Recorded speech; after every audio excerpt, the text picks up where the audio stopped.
मिथुन राशि वाले बंधु, आप सभी का बहुत बहुत स्वागत है। हृदय से अभिनंदन, आभार। मिथुन राशि भिंड यूट्यूब चैनल में है। तो मिथुन राशि वालों, जरा ध्यान से सुनिए। दीपावली से पहले आपको रहना होगा बहुत सावधान। आपके ऊपर बहुत बड़ा घात हो सकता है। आपके ऊपर जानलेवा हमला जैसा प्रभाव प्रतीत हो सकता है। किसी प्रकार का भयंकर अविचार कर्म आपके ऊपर किया जा सकता है। इस प्रकार की प्रबल संभावनाएं आपके ऊपर बन रही हैं। आपकी राशि के जातकों की ग्रह नक्षत्र अभी कमजोर चल रहे हैं। इसी के साथ साथ कुंडलियों के भी कुछ ऐसे योग हैं जो कि आपकी कुंडली में यदि बन रहे हैं, जिनके बारे में आगे हम बताएंगे, तो भी आपको बहुत सावधान रहने की जरूरत है। इस स्थिति में यह जो समय और काल होता है, जब दीपावली से 7 से 8 दिन पहले का जो समय होता है, इस समय और काल में आपको बहुत ज्यादा सावधान रहना होगा। इस स्थिति में होता यह है कि तमाम प्रकार की नेगेटिव एनर्जी का जागरण का भी समय होता है, पॉजिटिव एनर्जियों का भी जागरण होता है। लेकिन ऐसी स्थिति में तंत्र क्रियाएं करने वाले अति सक्रिय हो जाते हैं और आसानी से आप जैसे लोगों का शिकार बनाया जा सकता है। आपको हम बताएंगे एक ऐसे व्यक्ति के बारे में जिसके बारे में आपको जानना बेहद आवश्यक है, क्योंकि ये व्यक्ति आपके ऊपर किसी प्रकार का तांत्रिक हमला कर सकता है। कुछ विशेष संकेत हम आपको बताएंगे जो कि इस बात का प्रमाण होंगे कि आपके ऊपर वह व्यक्ति तंत्र मंत्र कर रहा है। जी हाँ बंधुओं, इन संकेतों को भी आपको पहचानना होगा। साथ ही साथ हम आपको बताएंगे 5 बड़ी भविष्यवाणियों के बारे में, जिन भविष्यवाणियों के आधार पर आपका आने वाला समय और काल तय होगा। कुछ अच्छी कुछ बुरी भविष्यवाणियां होंगी और कार्यक्रम के अंत में हम आपको बताएंगे कुछ छोटी छोटी ऐसी क्रियाएं जिन्हें आपको आज से ही करना प्रारंभ कर देना होगा। कुछ ऐसी क्रियाएं हैं जो बेहद ही गुप्त हैं, लोग इनके बारे में बात नहीं करते हैं, और इनमें से एक क्रिया ऐसी है जिसके बारे में तो लोग कभी बात ही नहीं कर सकते हैं, क्योंकि इसके बारे में जानना ही बड़ा मुश्किल है। गहरे अध्ययनों के आधार पर इस क्रिया को जाना जा सकता है। जब इस क्रिया को किसी को कराया जाता है, जैसे हमने एक व्यक्ति हैं अहमदाबाद के हैं, उनको हमने ये क्रिया कराई थी, तो उनके ऊपर करोड़ों रुपए का कर्जा था, लेकिन 4-5 महीनों के अंतराल में ही काफी हद तक स्थितियां ऐसी बनने लगी उनके जीवन में कि कर्जा समाप्त होने की स्थिति में वो आने लगे। बड़े व्यापारी थे, उनका काम भी बड़ा था, लेकिन किन्हीं ग्रह स्थितियों से और थोड़ा बहुत दूसरों के द्वारा किए गए नीच कर्मों से भी उनके जीवन में नेगेटिविटी आ गई थी, कर्जे में डूबने लगे थे। तो इस क्रिया के बारे में आपको हम बताने वाले हैं। इसके लिए आपको कार्यक्रम को पूरा देखना होगा। बड़ा ही शर्तिया उपाय या क्रिया है। इसे जिसने भी किया उसके जीवन में 100% पैसे को लेकर तो तंगी आएगी ही नहीं, साथ ही साथ मानसिक शांति भी मिलेगी, व्यापार में उन्नति मिलेगी और रिश्ते नातों में भी प्रेम बढ़ने लगता है। कहने का मतलब यह है कि चौतरफा उन्नति आती है। कार्यक्रम बेहद ही महत्वपूर्ण है आपके जीवन के लिए। इस समय और काल में आपको इस कार्यक्रम को देखना बेहद अनिवार्य है, क्योंकि यह समय के अनुकूल है। इस समय की मांग है कि आपको इस प्रकार का कोई ज्ञान दे। लोग अक्सर आधी अधूरी बातें करते हैं, जल्दी जल्दी में कार्यक्रम बनाकर उल्टी सीधी बातें, इधर उधर की बातें घुमा फिराकर लोगों को बताकर भाग जाते हैं। मूल सार तत्व की बात कोई नहीं करता, गहराई से बातें कोई नहीं बताता है। लेकिन हमारे कार्यक्रम में हम ऐसा नहीं करते। हम आपको ठोस ज्ञान की बातें बताते हैं जो रियल में सचमुच में कार्य करती हैं। ठीक है, कार्यक्रम को आपको अंत तक देखना है। सारी बातें बेहद महत्वपूर्ण हैं और आपके जीवन से जुड़ी हुई हैं। आप नहीं देखेंगे तो कौन देखेगा। उम्मीद करते हैं सारी बातें आप समझ रहे हैं। चलिए अब अपने कार्यक्रम को शुरू करते हैं। महामाई को आभार व्यक्त करते हुए कमेंट बॉक्स में लिख डालिए, जय मां भद्रकाली कृपा करो। माता रानी ने निश्चित तौर पर आपके ऊपर कृपा की है, तभी यह कार्यक्रम आप तक पहुंचा है। अगर भाव गहरा है तो यह भी लिख देना कि मैं भी माई के परिवार का हिस्सा हूं। माता रानी के परिवार का हिस्सा बनना बड़े सौभाग्य की बात है। आपको वह सौभाग्य प्राप्त हो चुका है। इस अवसर को न जाने देना, जल्दी से लिखिए। चलिए अब अपने मूल विषय को शुरू करते हैं। बात करते हैं 5 बड़ी भविष्यवाणियों की, फिर उसके बाद बात करेंगे उस व्यक्ति के बारे में जो अविचार कर्म क्रिया आपके ऊपर कर रहा है और आपको उसके बारे में जानना अत्यंत आवश्यक है। एक एक पल कार्यक्रम का बेहद महत्वपूर्ण है और कार्यक्रम के अंत में है वह सुनहरा अवसर, सुनहरा उपाय या क्रिया जो किसी भिखारी को भी राजा बनाने का दम रखती है। जी हाँ, तो ध्यान से इस कार्यक्रम को देखना है। चलिए बंधुओं शुरू करते हैं। जय माई की। बंधुओं, ज्योतिष और तंत्र विद्या के क्षेत्र में आचार्य अमित एक जाना माना नाम है। पूज्य गुरुदेव के साधनाओं और ज्योतिष विद्या के अनुभव बेहद दिव्य है। जी हाँ, पूज्य गुरुदेव ने जिसकी भी कुंडली का विश्लेषण किया और कुंडली के अनुसार उसे सटीक उपाय व महामाई माँ बगलामुखी की विशेष कृपा दी, उसके जीवन में सकारात्मक बदलाव तो आ ही है। फिर चाहे समस्या कितनी ही कठिन क्यों ना हो, समाधान तो अवश्य हुआ है। अब ऐसे में यदि आप भी अपने जीवन की किसी बड़ी समस्या से जूझ रहे हैं, जैसे कि कर्जा बढ़ता ही जा रहा है, काम धंधा और व्यापार सब रुक चुका है, रिश्ते नातों में तनाव हद से ज्यादा बढ़ गया है, पूरा जीवन ही नकारात्मकताओं से भर गया है। तो ऐसे में यही सही समय है जब आप श्रेष्ठ गुरु से मार्गदर्शन प्राप्त करें और जीवन के अंधकार को समाप्त कर दिव्य प्रकाश की ओर कदम बढ़ाएं। वीडियो में दिए गए नंबरों पर तुरंत संपर्क करिए और अपनी कुंडली का विश्लेषण व समाधान पूज्य गुरुदेव के द्वारा करवा लीजिए। देर ना करें, आपके देवी देवताओं के आशीर्वाद से ये मौका खुद चलकर आपके पास आया है, इसे गंवाना नहीं है। अभी फोन करें और गुरुदेव से मार्गदर्शन प्राप्त करें। महामाई आपका कल्याण करें। धन्यवाद। सबसे पहली बात, आपका फोकस 3 जगह पर रहेगा। पहला, अपनी आमदनी को बढ़ाने में, दूसरा कर्जे को चुकाने में, और तीसरा अपने परिवार की खुशियों को यानी अपने परिवार के लोगों के साथ समय बिताने में। इनमें कितना आप सफल हो पाते हैं, कितना नहीं, ये आगे कार्यक्रम में देखते हैं। बात करते हैं परिवार की ही। परिवार में माहौल वैसे तो ठीक रहेगा, लेकिन परिवार के किसी एक व्यक्ति से, खास तौर से घर के बड़े बुजुर्ग के साथ में आपका मानसिक मतभेद, वैचारिक मतभेद स्पष्ट दिखाई देगा। ऊपर से तो सारी स्थिति बहुत ही नॉर्मल दिखाई देगी, सब कुछ ठीक लगेगा, लेकिन जैसे ही लोग बैठकर बात करना शुरू करेंगे तो आपके पुराने जख्मों को कुरेदना शुरू हो जाएगा और आपको वहां से उठना पड़ेगा।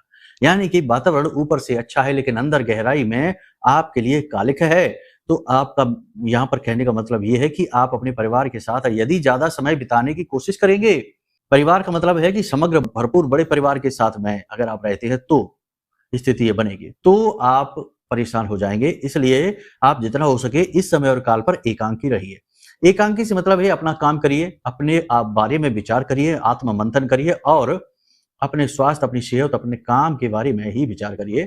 यह ज्यादा बेहतर रहेगा। लोगों से ज्यादा संपर्क में आना, लोगों से ज्यादा बात करना आपके लिए अच्छा नहीं है। वैसे भी ये कभी भी अच्छा नहीं रहा है, तो अभी भी अच्छा नहीं रहेगा, क्योंकि लोग अक्सर यही करते हैं कि दूसरों की कमजोर नसों को दबाते हैं, और जब लोग व्याकुल होते हैं तो उन्हें आनंद आता है। आपके साथ भी ऐसा ही होता है। तो ये समय और काल है जब आप थोड़ा सा धार्मिक हो जाएं। आपकी रुचि भी धार्मिक कार्यों में बढ़ेगी, पूजा पाठ अनुष्ठान में आपकी रुचि बढ़ेगी। किसी विशेष प्रकार का कोई अनुष्ठान, कोई पूजा पाठ कर्म करने का विचार आप बनाएंगे, अच्छी बात है। बेहतर ये होगा कि आप स्वयं ही मेहनत करें, स्वयं ही मंत्रोच्चारण करें, कोई संकल्प लेकर अनुष्ठान कर लें, वो ज्यादा बेहतर रहेगा, बजाय इसके कि घर में अनुष्ठान कराएं, पंडितों को बुलाएं और मंत्रोच्चारण वगैरह कराएं। उससे कुछ खास लाभ नहीं होते हैं। ये परंपरा तो ना जाने कहां से निकल आई है, लेकिन ये वास्तविक नहीं है। कभी आपने ऐसा सुना है कि 4 पंडितों ने बैठ के मंत्रोच्चारण किया हो और एक किसी इंसान जिसने उसका पैसा दिया, उस काम को कराया, उसे सिद्धि हासिल हो गई हो? कभी ऐसा होता है? नहीं होता। सिद्धि मतलब दैवीय कृपा, ये तो उसी को मिलेगी जो स्वयं मेहनत करेगा। तो ये जो प्रपंच है ना, इनसे आपको थोड़ा दूर रहना है। खुद मेहनत करिए, ठीक है। हाँ, कुछ विशेष अनुष्ठान हैं जो इस प्रकार से किए अवश्य जाते हैं, लेकिन ये उन लोगों के लिए किए जाते हैं जो कि उस अनुष्ठान को करने के लिए सक्षम ही नहीं है। जैसे महामृत्युंजय का जाप किया जाता है, कोई व्यक्ति है कि वेंटिलेटर पर है, बुरी स्थिति में है, तो उसके लिए ये अनुष्ठान किए जाते हैं, ठीक है। लेकिन अब तो ये चलन चल गया है कि जिसको देखो वो कुछ ना कुछ कराने में लगा है। कोई दुर्गा सप्तशती करवा रहा है, कोई मंत्रोच्चारण करवा रहा है, बिना मतलब नहीं करवा रहे हैं, 10-10 पंडितों को बुलाकर और करवा रहे हैं, और कहते हैं कि गुरुजी हमने तो ये भी करा दिया, वो भी करा दिया, ये भी करा दिया, वो भी करा दिया, अब भी हमारे जीवन में पता नहीं क्यों शांति नहीं आई है। अरे तो करवा देने से नहीं कुछ हो जाता, खुद मेहनत करिए। आपके कर्म, आपकी मेहनत, आपका पूजा पाठ, तप आपको फल देगा। ये खरीद कर की गई पूजाएं फलित नहीं होती। हाँ, एक ही कंडीशन है, यदि जो आपके लिए पूजा कर रहा है व्यक्ति वह स्वयं भी सिद्ध साधक होना चाहिए, क्योंकि वह साधक जो है ना, वह इस पूजा पाठ के कर्म से ऊपर उठ चुका है, वह गुरु बन चुका है, वह अपने मंत्र की शक्ति से किसी को भी ठीक कर सकता है। इसे शक्तिपात कहते हैं। लेकिन उसके पास मंत्र जो है वह सिद्ध होना चाहिए, लाखों बार उच्चारण का फल होना चाहिए उसके पास, तब वो ये ऐसा कर सकता है। ठीक है ना, समझ रहे हैं आप हमारी बात? हम ज्यादा कठोर शब्दों का प्रयोग नहीं करना चाहते, क्योंकि अक्सर हम ये देखते हैं कि कुंडलियां जब हम कर रहे हैं आकलन, तो लोग हमसे कहते हैं कि गुरुजी हम तो बहुत पूजा पाठ करवाते हैं, सुंदरकांड का पाठ हर हफ्ते करवा देते हैं, और हमारे यहाँ ये फलाना मंत्रोच्चारण हमने करवा दिया, ये वाला अनुष्ठान करा दिया, वो करा दिया, 10 पंडितों को बुलाया, 11 को बुलाया, 5 को बुलाया, और ये मंत्र कराया, वो मंत्र कराया, फिर भी हमारे यहाँ कष्ट क्यों है? तो ये चीजें काम नहीं करती हैं। खरीद कर पूजाएं नहीं की जाती हैं। पूजा करिए तो स्वयं करिए, अनुष्ठान करिए स्वयं करिए। समझ गए आप? अब सबसे बड़ी बात यहां पर कि आपके साथ 3 प्रकार की घटनाएं घटने की पूरी संभावना है। पहली घटना तो ये होगी कि आपकी कीमती वस्तु कोई खो सकती है, चोरी हो सकती है या टूट फूट सकती है। संभाल कर रखना है, खास तौर से आभूषण और इलेक्ट्रॉनिक सामान, ठीक है। दूसरा, अचानक से यात्रा बन सकती है, कहीं किसी विशेष यात्रा पर आप जा सकते हैं। यात्रा के परिणाम तो सुखद रहेंगे, लेकिन कहीं ना कहीं थकावट भी अधिक रहेगी। तीसरा ये रहेगा कि किसी व्यक्ति के साथ में मनमुटाव हो जाएगा, अपना ही खास व्यक्ति होगा और आपका अपना, आपका प्रेमी, आपका खास व्यक्ति है जो मनमुटाव हो जाएगा, वो आपको अच्छा नहीं लगेगा, आपके दिल को तोड़ेगा। ठीक है? तो ये 3 परिस्थितियाँ आपके लिए बन रही हैं, ये किसी प्रकार से नेगेटिव परिस्थितियाँ हैं, कुछ पॉजिटिव स्थितियाँ भी बन रही हैं। जैसे कि जो लोग प्रॉपर्टी वगैरह खरीदना चाहते हैं, वो प्रॉपर्टी का उनका जो है ना विधान बनने लगेगा, आंकड़े बनने लगेंगे। अभी आप प्रॉपर्टी का काम तो कर लें, पैसे का लेन-देन भी कर लें, लेकिन प्रॉपर्टी के जो रियल में जो पूजा-पाठ अनुष्ठान है, मुहूर्त वगैरह है या किसी प्रकार का कोई हस्ताक्षर है, महत्वपूर्ण साइन करने जा रहे हैं, वो सारे काम 2 नवंबर के बाद ही करना, देवउठनी एकादशी के बाद। देने को तो मुहूर्त पंडित जी किसी भी चीज़ का दे देंगे उठाकर, लेकिन नियम ये है कि देवउठनी एकादशी से पहले किसी भी शुभ कार्य का मुहूर्त नहीं होता है, कोई भी मांगलिक कार्य नहीं किया जा सकता है, ठीक है? तो ये चीज़ें भी ध्यान आप रखना। बहुत से लोग हमसे कहते हैं, गुरुजी हम दुकान खोल रहे हैं, हमें मुहूर्त बता दो।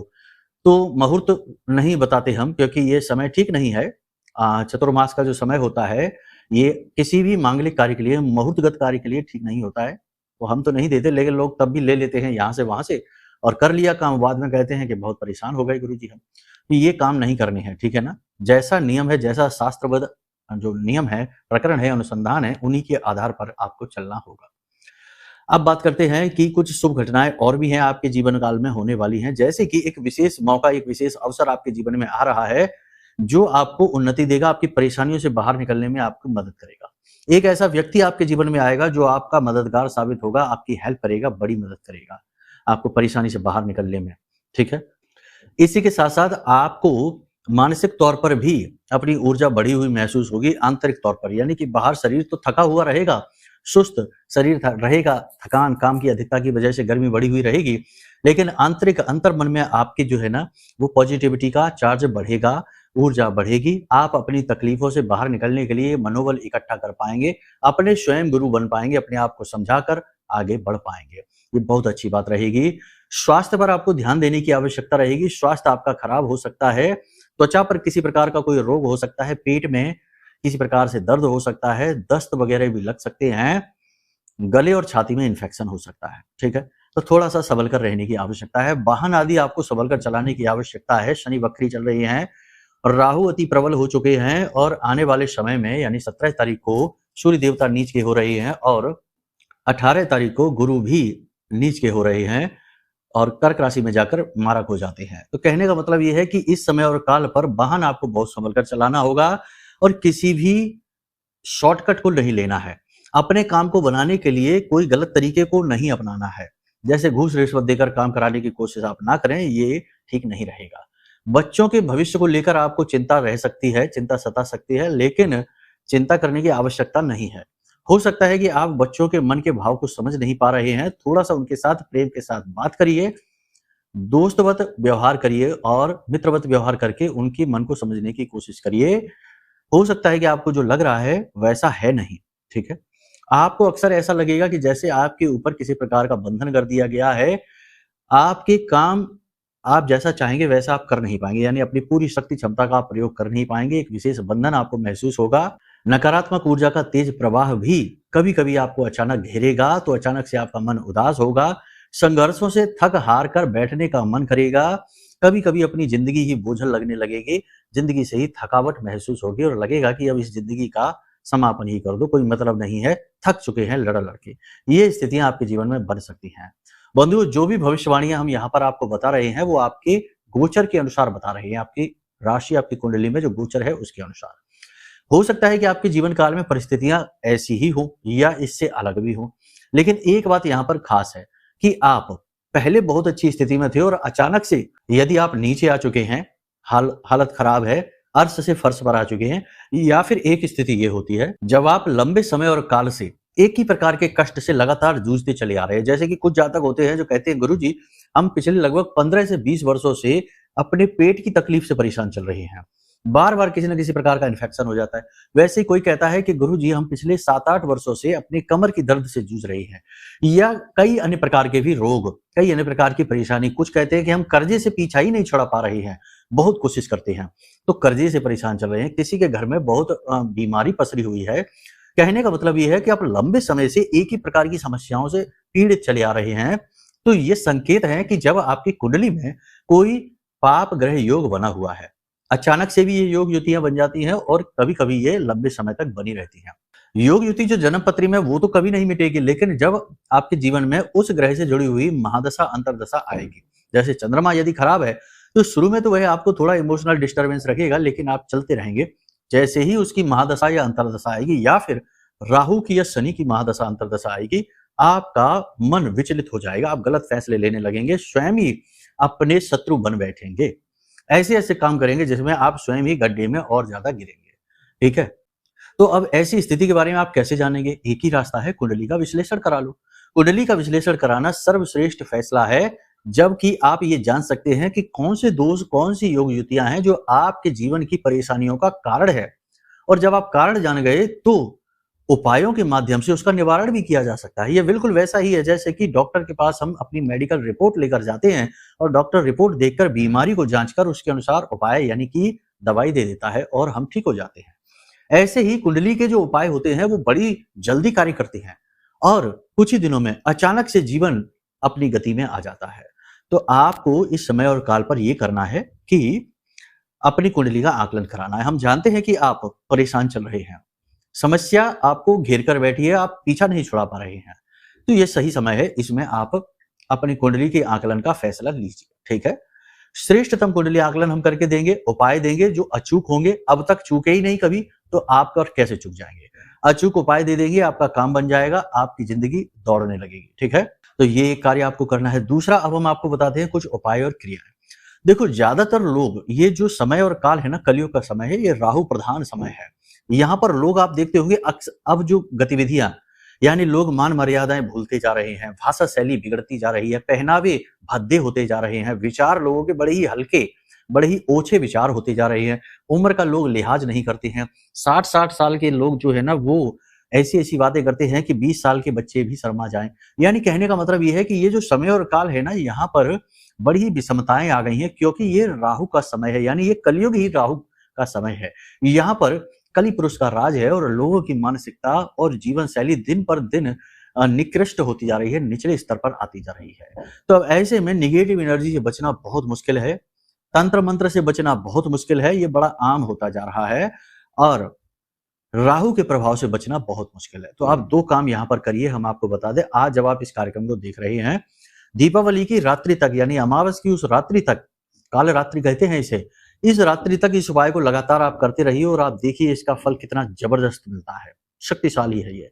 इससे राहु का प्रभाव आपके ऊपर जो नेगेटिव होगा, और होगा ही 100%, कुंडली आप दिखा लो, हम आपको बता देंगे। राहु का जो प्रभाव नेगेटिव है वह समाप्त होने लगे। और राहु का ये ना समझना कि 4 संकेत किसी ने बता दिए तो वही है, राहु के प्रभाव के सैकड़ों संकेत हैं। बहुत तरीके से राहु पीड़ित करता है, कभी कभी तो पता ही नहीं लगता लोगों को कि हम राहु की पीड़ा में हैं और वो राहु से पीड़ित रहते हैं। तो ये उपाय कर लो, कुछ नहीं जाता है, जाता ही क्या है, थोड़ी सी सामग्री है, बस जरा सी मेहनत है। क्या करना है, ध्यान से सुनिए। आपको एक प्लास्टिक की कटोरी लेनी है, प्लास्टिक की कटोरी, प्याली, जो भी आपको मिल जाए वो आपको लेनी है, और उसमें थोड़ी सी फिटकरी रखनी है। एक टुकड़ा छोटा सा फिटकरी का रखना है, छोटा सा टुकड़ा भीमसेनी कपूर का रखना है, थोड़ा सा सेंधा नमक उसमें डालना है, लौंग का एक जोड़ा रखना है। इतनी सामग्री को आपको उस कटोरी में, उस प्याली में रखना है। रात्रि को जब आप सोने जाते हैं तो सोते समय अपनी तकिए के नीचे रखकर सोइए। ठीक है, रात्रि के समय जब आप सोने जाते हैं तो सोते समय अपने बिस्तर के नीचे सिरहाने इस कटोरी को रखकर आप सोइए।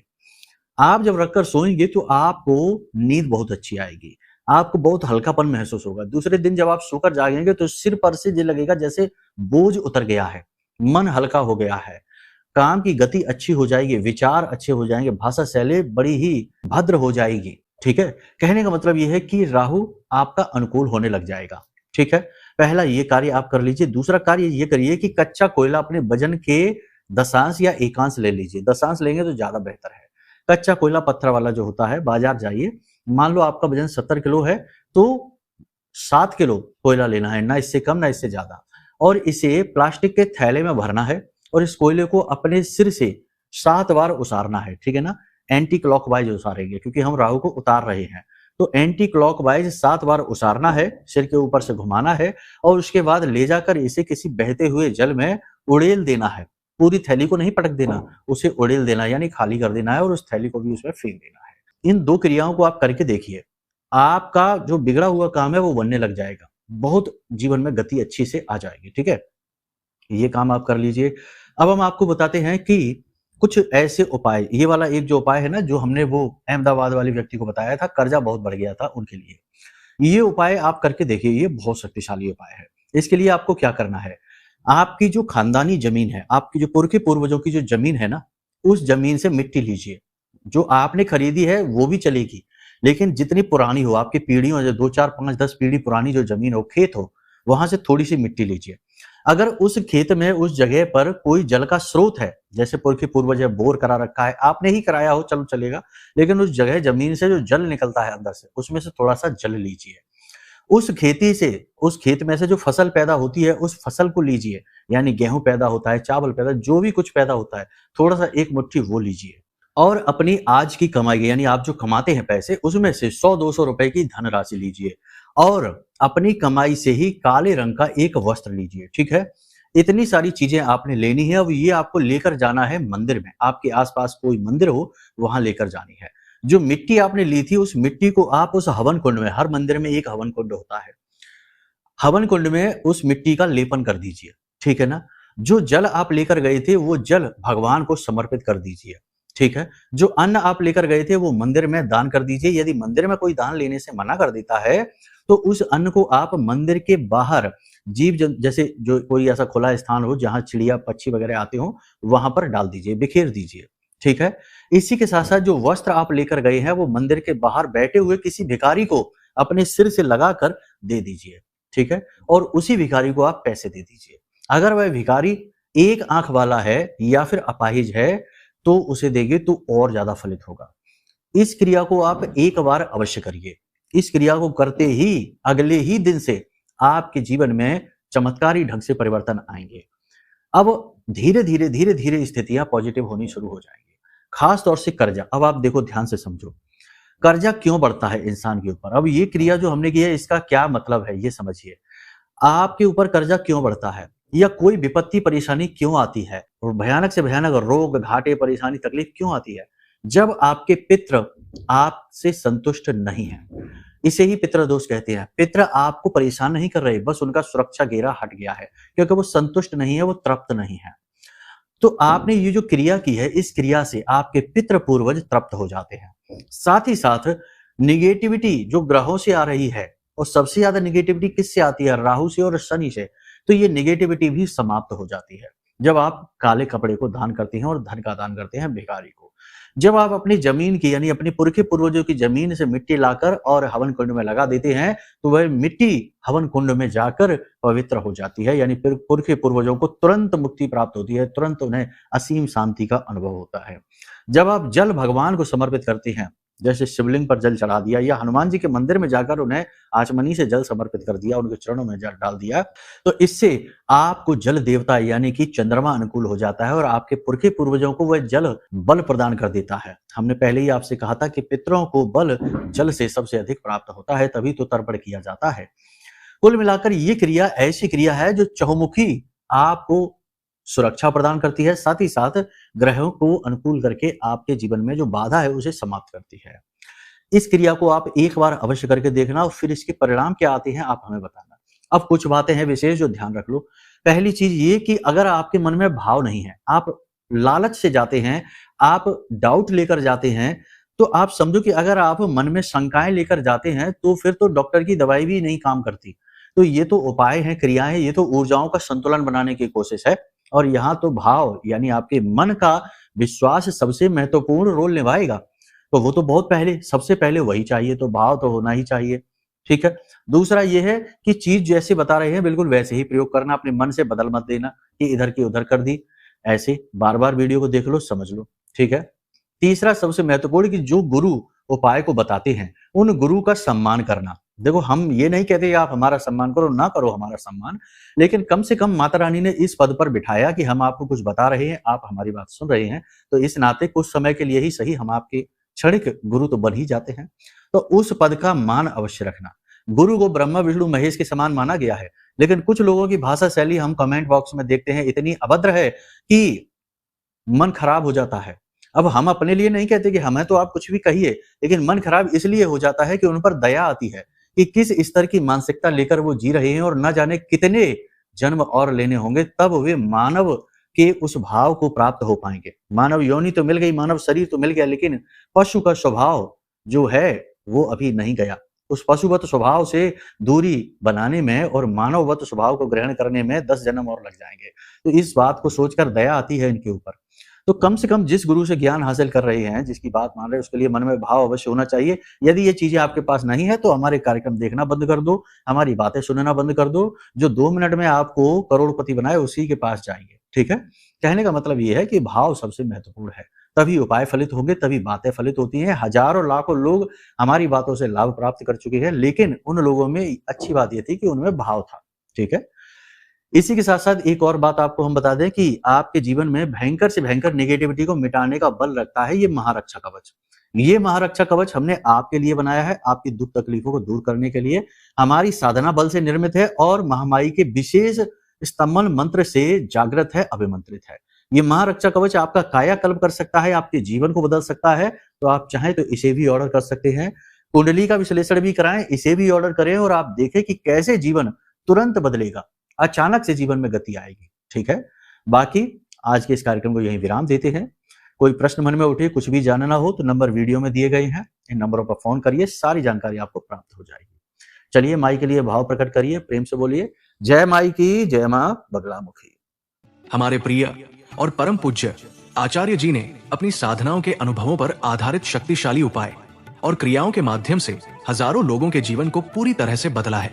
आचार्य जी के द्वारा बताया गया हर एक उपाय इतना सटीक और कारगर होता है कि जो भी इसे पूरे भाव के साथ कर लेता है उसे साक्षात महामाई की कृपा और आशीर्वाद प्राप्त हो जाती है।